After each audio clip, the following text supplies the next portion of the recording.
끝까지 견뎌야 하는 이유라고 하는 제목으로 하나님의 말씀 선포하겠습니다. 야고보서는 AD 50년에서 60년경 교회가 세워진 지 20년에서 30년이 지난 시점에 기록된 서신입니다. 겉으로 보기에는 교회가 매우 안정적으로 자리를 잡은 듯 보였습니다만은 실상은 교회 안팎으로 매우 심각한 시험의 시대였습니다. 헤롯 아그리파 1세사 후 유대사회 경제는 급격히 무너졌습니다. 로마와 결탁한 소수는 부유한 삶을 살았지만 대부분 백성은 극심한 가난 가운데 놓이게 되었고 빈부의 격차는 더 벌어지게 되었습니다. 이 현실은 교회 안에도 그대로 영향을 미쳤습니다. 부유한 자와 가난한 자 사이에 보이지 않는 벽이 생겼고 어떤 이들은 신앙보다도 물질을 쫓게 되었습니다. 원래 초대교회는 성령님으로 충만했고 사랑으로 가득했으며 남을 나보다 낮게 여기는 공동체였습니다. 그러나 시간이 지나고 경제적 어려움이 깊어지자 예배는 점점 형식화되어졌고 신앙의 열심은 세상 성공 앞에 흔들리기 시작했습니다. 오늘도 다르지 않습니다. 믿음으로 살다 보면 이해할 수 없는 순간들을 만나게 됩니다.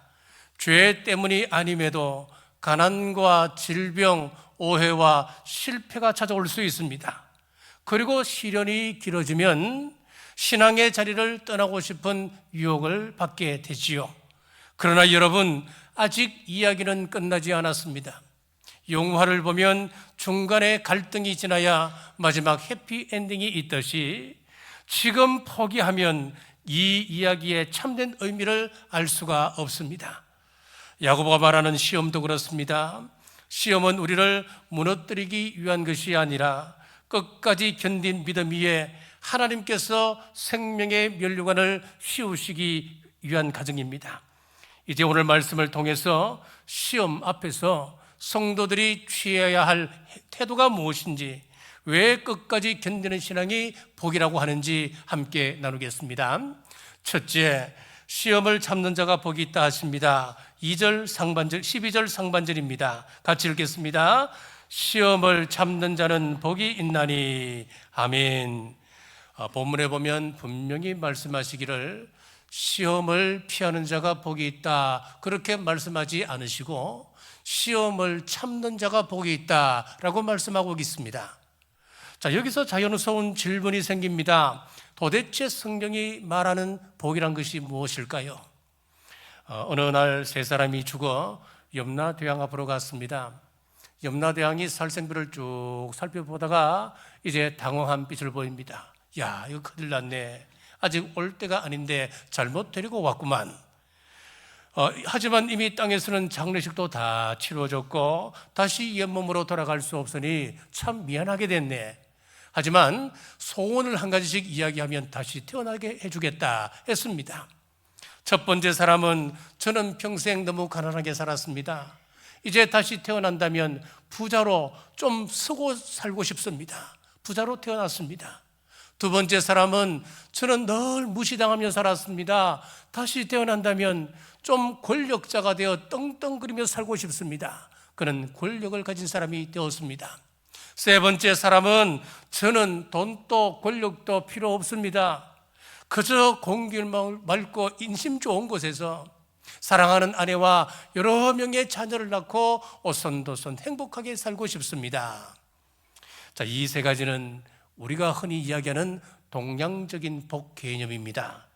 내가 원하는 것이 이루어지고 내가 소원하는 것들을 갖춰가는 것, 그것이 복이라고 우리는 생각을 합니다. 그러나 성경은 전혀 다른 차원의 복을 말씀하고 있습니다. 무슨 말씀을 합니까? 견뎌내는 자, 참는 자가 복이 있다, 그렇게 말씀하고 있습니다. 왜냐하면 시험은 우연히 벌어진 사건이 아닙니다. 사고가 아닙니다. 의미 없는 고난이 아니라 그 안에는 하나님의 약속과 목적이 담겨져 있기 때문에 그렇습니다. 그래서 성경은 시험을 피하는 자가 복이 있는 것이 아니고 시험을 참는 자가 복이 있다 말씀합니다. 자, 본문에서 참는다라고 번역된 헬라어는 휘포메노라고 하는 단어를 쓰는데, 휘포라고 하는 것은 아래 그런 뜻을 가지고 있고, 메노라고 하는 것은 머물다 그런 뜻을 가지고 있습니다. 그럼 이 단어를 그대로 풀어보면 아래에 머물고 있는 것, 그것이 참는다라고 하는 뜻이지요. 시험을 참는다고 하는 것은 도망치는 것이 아닙니다. 시험 아래 머무는 것입니다. 수동적인 체념이 아니라 의미를 붙들고 서 있는 능동적인 믿음을 이야기하는 것입니다. 시험이 왔을 때 망했다, 끝났다, 주저앉는 것이 아니고 하나님께서 나를 지금 다루고 계시는구나, 이렇게 믿음으로 서 있는 것이 휘포메노, 참는다라고 하는 그런 뜻입니다. 야고보는 이미 2절에서 말했습니다. 여러 가지 시험을 만나거든 온전히 기쁘게 여기라. 똑같은 말이겠지요.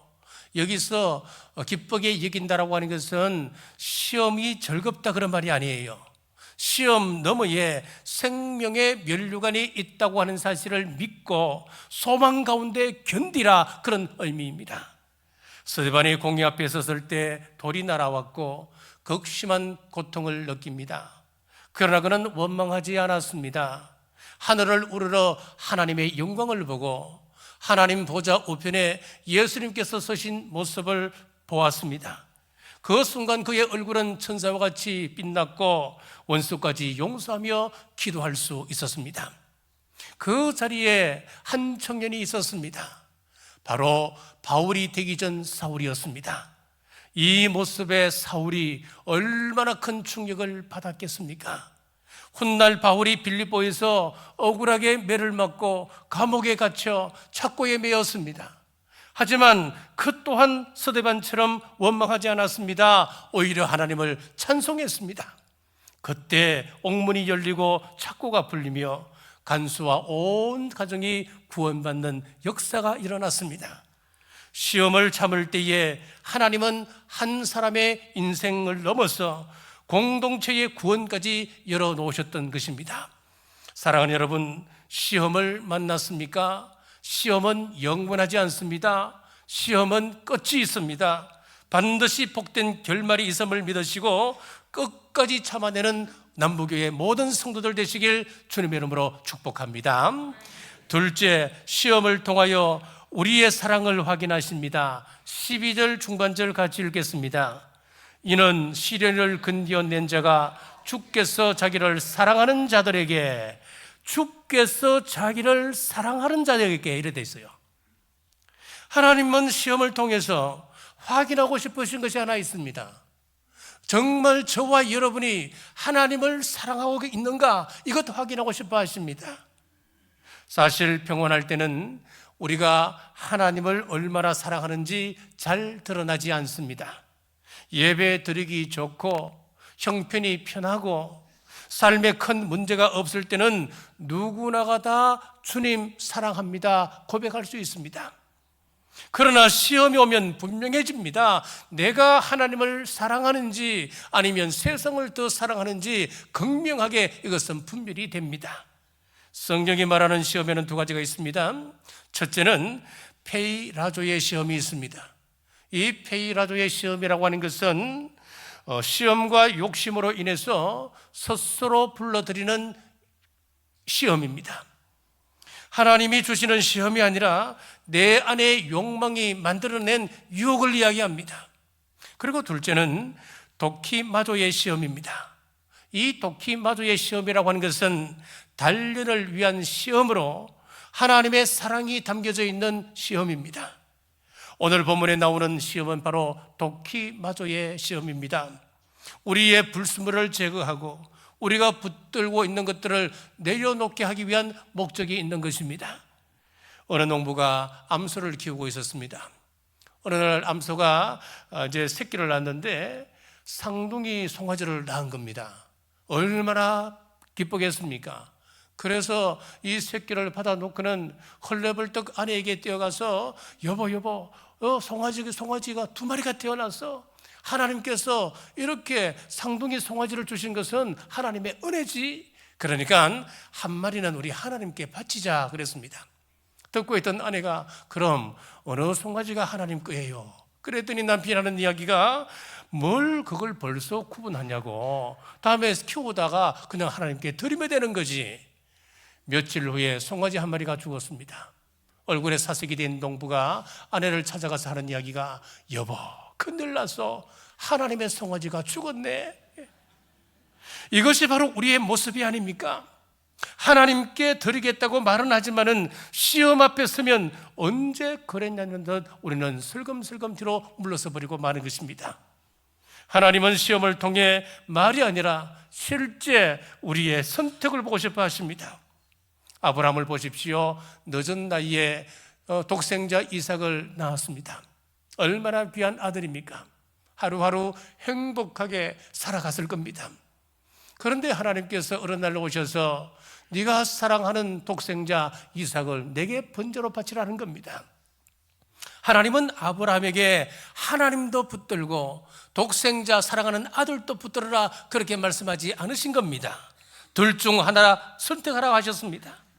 그때 아브라함은 이해할 수 없는 명령이었지만은 계산하지 않고 적시 순종했습니다.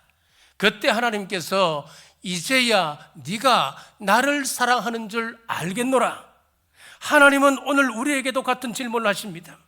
편안하게 재미있게 별탈 없이 살아가는데 어느 날 갑자기 시험을 주십니다. 육신의 질병이 옵니다. 잘 나가던 사업에 어려움이 닥칩니다. 회사에서 밀려납니다. 사랑하는 자녀로부터 근심거리가 생깁니다. 기도하게끔 하십니다. 하나님은 우리의 이삭을 건드리시는 것이지요. 이유는 하나입니다. 네가 나를 사랑하느냐 그것 확인하고 싶으신 겁니다. 그렇습니다. 하나님은 우리가 하나님보다 더 의지하는 것, 하나님이 더 안전하다고 하나님보다 더 안전하게 생각하는 것, 마지막까지 놓지 않으려고 하는 나의 이삭을 놓을 수 있는지 그것 보고 싶어 하십니다. 그러므로 야고보서의 시험이라고 하는 것은 시험과 신앙과 죄 사이의 갈등이 아니라 누구를 더 신뢰하느냐의 문제입니다. 주님, 이삭보다 제가 하나님을 더 사랑합니다. 이 고백을 하나님은 기다리고 계십니다. 사랑하는 여러분, 시험은 하나님께서 우리를 버리기 위함이 아닙니다. 시험은 우리를 하나님의 자녀로 인정하고 계시기 때문에 주시는 것입니다. 시험을 통해 우리의 사랑이 드러나고 우리의 믿음이 정결해지며 하나님은 우리를 옳다 인정하십니다. 이 시간 예배를 통해 우리 안에 식어져 버렸던 처음 사랑을 회복하시기를 바랍니다. 주님께서 내가 나를 사랑하느냐 물으실 때에 주저함 없이 주님, 그렇습니다. 제가 주님을 사랑합니다. 고백하는 우리 남부교회의 모든 성도들 되시길 주님의 이름으로 축복합니다. 셋째, 시험을 통과하면 생명의 면류관이 예비되어 있습니다. 12절 같이 읽겠습니다.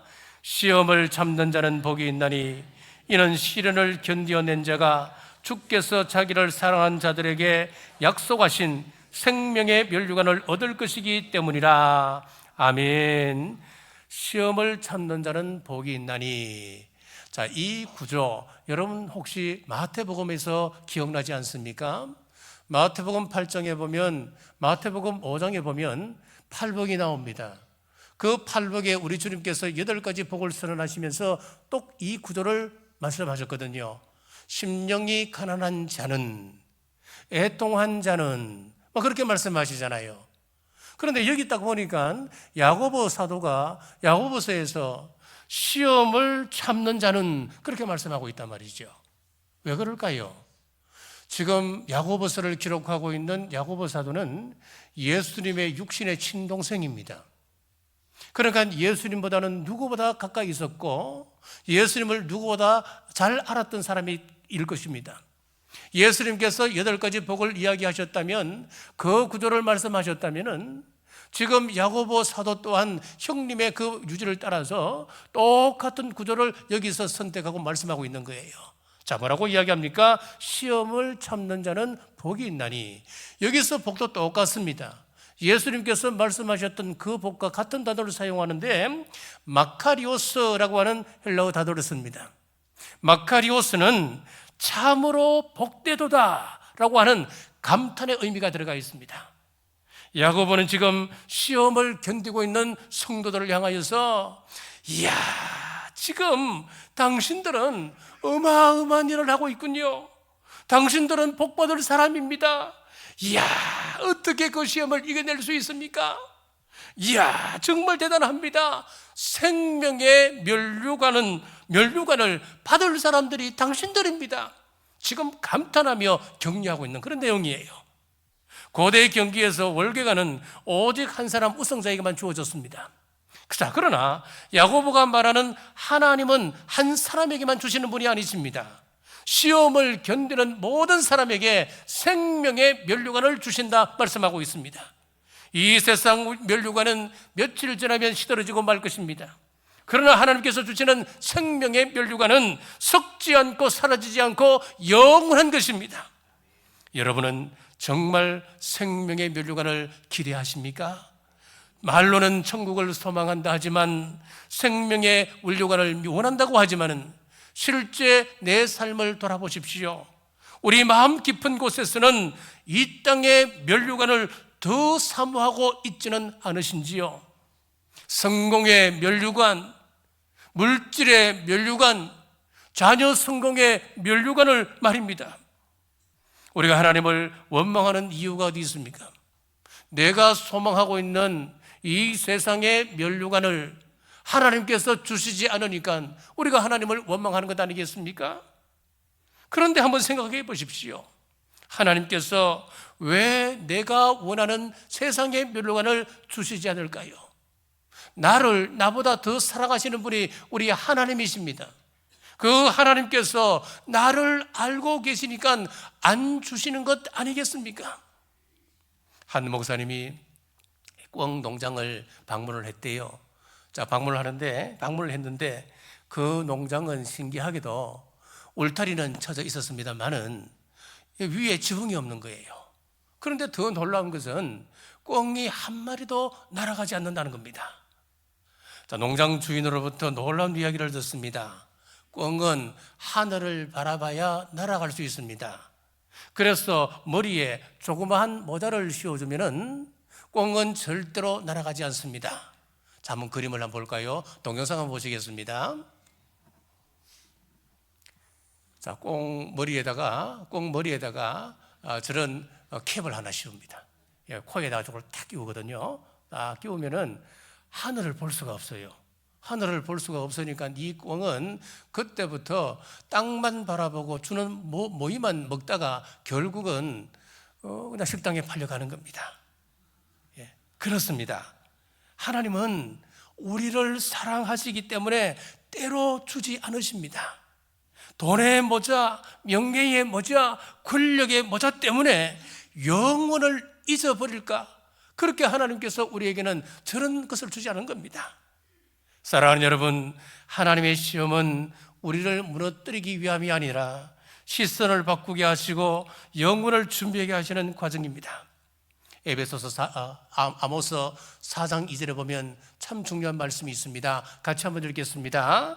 이스라엘아, 내 하나님 만나기를 준비하라. 아멘. 내 하나님을 만나기를 준비하라. 하나님 만나기를 준비하라. 그런데 우리는 천국을 소망하면서도 천국 갈 준비는 하고 있는지요?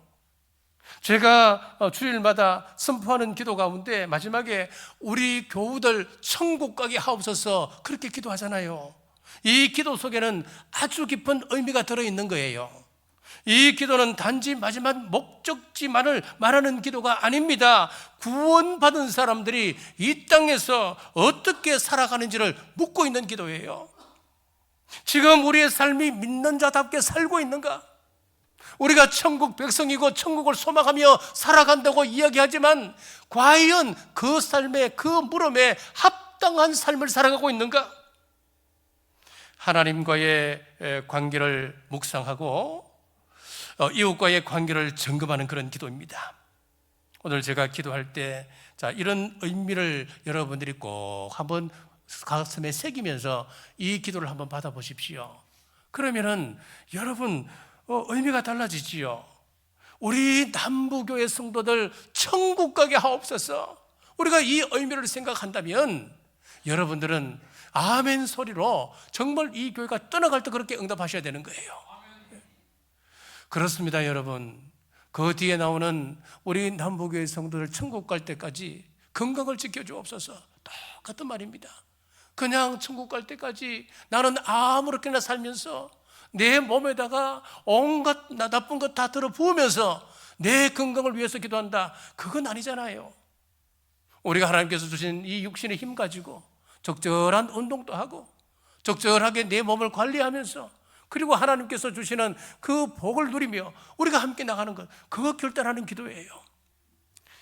제가 작년에 검사를 받았습니다. 검사를 받아보니까 참 여러분한테 참 민망하고 죄송하지만은 그동안 참 몸을 관리를 못했더라고요. 천식이 있다는 그 이유로 조금만 운동하면 천식이 도지고 하니까 운동을 그동안 몇 년을 쉬었더라고요. 쉬었더니까 참 죄송합니다. 암 빼고는 다 있는 겁니다. 그래서 종합병원입니다, 저도. 그래서 제가 이번에 그 검사를 받고 난 다음에 하나 결단한 게 있습니다. 그렇다. 우리가 막연하게 하나님 천국 갈 때까지 건강 지켜주십시오. 내가 하나님의 일을 하니까 건강은 하나님께서 책임져 주시지요. 그게 아니라는 거예요. 내가 필요한 운동도 하고 내 몸에 좋은 것, 나쁜 것 내가 가리고 그리고 하나님 주시는 그 은혜로 그 역사로 내가 건강을 누리며 천국 가는 거예요. 그래서 요즘은 조금씩 운동도 시작했답니다. 네.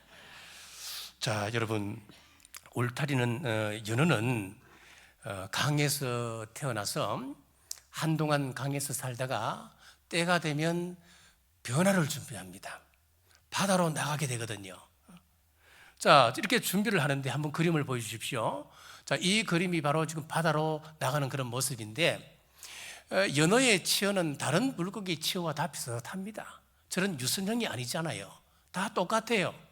그런데 강에서 살다가 시간이 지나면 몸을 변화시키는데 저렇게 몸뚱아리가 바다에 거친 파도를 헤쳐나갈 수 있도록 유선형으로 바뀌어지고 그리고 소금에 강하도록 비늘이 또 바뀌어집니다.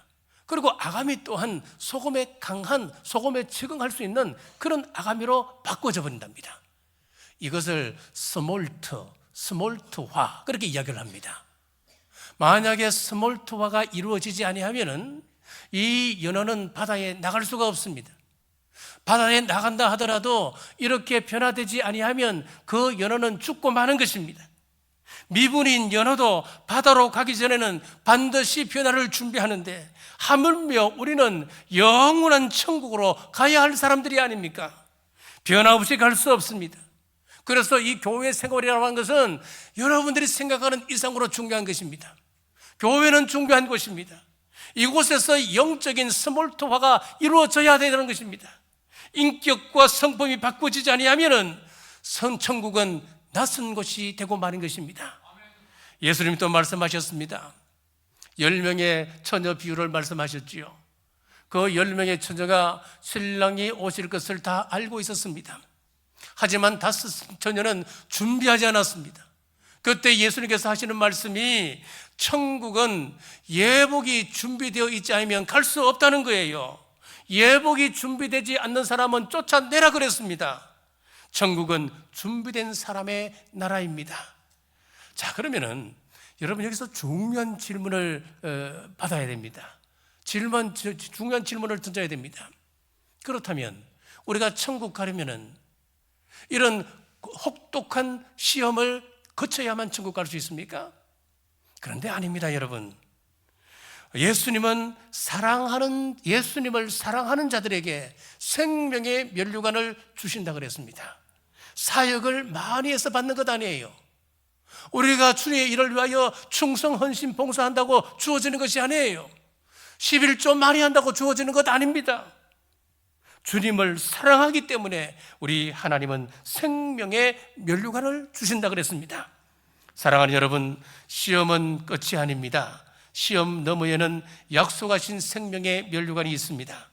그러므로 조금 더 참고 조금 더 인내하며 주님 더 깊이 사랑하며 이 땅의 면류관보다 영원한 면류관을 바라보시기를 주님의 이름으로 축복합니다. 말씀을 맺겠습니다. 사랑하는 여러분, 시험은 우리가 피할 수 없는 인생의 현실입니다. 그러나 시험은 결코 헛되지 않습니다. 성경은 분명히 말씀합니다. 시험을 참는 자가 복이 있다. 그 이유는 시험 너머에 우리 하나님께서 약속하신 것이 있기 때문입니다. 바로 생명의 면류관입니다. 이 면류관은 세상 성공에 대한 보상이 아닙니다. 주님을 사랑하는 자들에게 하나님께서 친히 예비하신 영원한 상급입니다. 그러므로 우리는 썩어질 면류관이 아니라 썩지 아니할 생명의 면류관을 바라보며 이 땅을 살아야 합니다. 오늘 우리는 시험 많은 세상 속에서 살아갑니다. 눈을 들어 하늘을 바라보며 조금 더 참고 조금 더 인내하면 주께서 약속하신 생명의 면류관이 반드시 우리 머리에 씌워질 것입니다. 이 소망을 굳게 붙들고 끝까지 믿음으로 승리하는 남부교회 모든 성도님들 되시길 주님의 이름으로 축복합니다. 기도하겠습니다. 사랑과 은혜가 풍성하신 하나님, 오늘 야고보서 말씀을 통해 시험의 의미를 깨닫게 하시니 감사합니다. 시험 앞에서 흔들리고 낙심했던 저희의 연약함을 고백합니다. 시험은 저희를 버리심이 아니라 자녀로 여기시고 사랑으로 연단하심을 믿게 하옵소서. 시험 중에도 이 땅의 면류관이 아니라 썩지 아니할 생명의 면류관을 바라보게 하시고 현실보다 영혼을 붙드는 믿음을 허락하여 주옵소서. 고난 가운데 있는 성도들을 위로하시고 그 모든 상황 속에서 끝까지 주님을 사랑하며 인내하게 힘을 다하여 주옵소서.